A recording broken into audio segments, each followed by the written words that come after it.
Wrangler Sahara 6-cylinder, and I've noticed I've started getting a ticking noise similar to possible. I'm thinking maybe a lifter or something. I've had routine maintenance done on it regularly, all the proper oil changes and stuff, and all of it has been used with the synthetic oil that you talked about earlier, and talking about the viscosity issues and stuff like that. I'm wondering what your thoughts are on that, and should I possibly change the weight of the oil or something? And just want to pick your brain on it. What weight of oil are you running in it? Okay, it's the synthetic that the dealership uses, so I'm not really sure exactly what weight it is. Okay, well, I'm guessing it is a light weight. It's what they're using is a 520, and I have no idea about the oil that the dealer uses. I guarantee you it ain't nothing to compare with AMSOIL. On those 3.6 engines, Paul, and there's hardly ever a week goes by that I do not sit here and make a big deal out of this, because it is a big deal. You almost have to run at least the AMSOIL synthetic 0W30, and let me explain to you why. These other oils that are wannabe synthetics, and they basically are wannabe synthetics, they're not polyalpha olefin synthetic oils. And that means the oil does not have the ability to run to heat and friction and stay with it until the engine cools.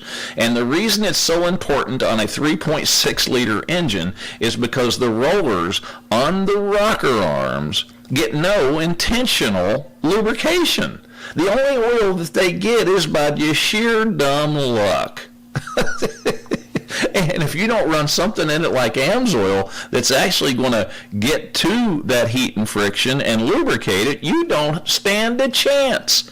The rollers on the rockers are going to wear out, and they're going to start making ticking noises. And if you let it go, what's going to happen is the little needle bearings that support the roller so it can roll around they're just going to start falling apart. And when it does, the roller goes sideways, locks up, and it knocks the keepers off of your valve springs.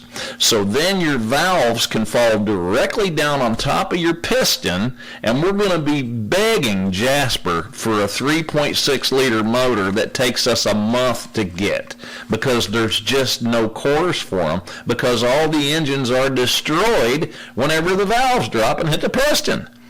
So, you can't run 20 weights in it, number one.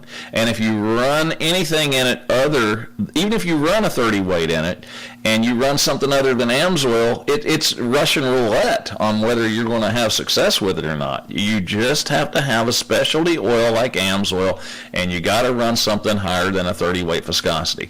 And if you've already got the ticking noise, and if you don't get on this relatively soon, you're going to be the candidate that buys a motor. It's just that simple. All you have to do, if you've got a Dodge Ram pickup truck, or if you've got a Jeep Wrangler, or I could go on forever, they use that motor in a ton of stuff. One of the Chargers, the Durangos, the Challengers, the Voyagers, the Pacificas, the Jeep Cherokees, the Dodge Rams, the ProMaster vans, that they also put these great big motorhome coach on the back of them. They all got the 3.6 Pentastar motor in them, and everybody's losing motors in them, and it's okay, I guess, all because of using 20 weight oil that just does not do a sufficient job of lubricating the rocker arms. But in your case, you're going to have to get the rocker arms replaced. Some of the Dodge dealers or Jeep dealers, they're going to want to replace the whole motor, or either they're going to give you an estimate for $10,000 just to fix what you got. You may want to give us a call at Magic Mechanic. Let us listen to it, and we can price up what you'll probably need to have it done. Hopefully it hasn't gotten so bad it's taken the camshaft out too.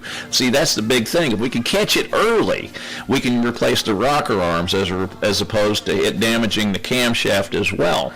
And if you wait too long, you wind up buying a complete engine. So, and then after you get this fixed, if you're going to keep the vehicle, then we switch it over to 0W30 AMSOIL, and then you don't ever have the problem again. It's just that simple.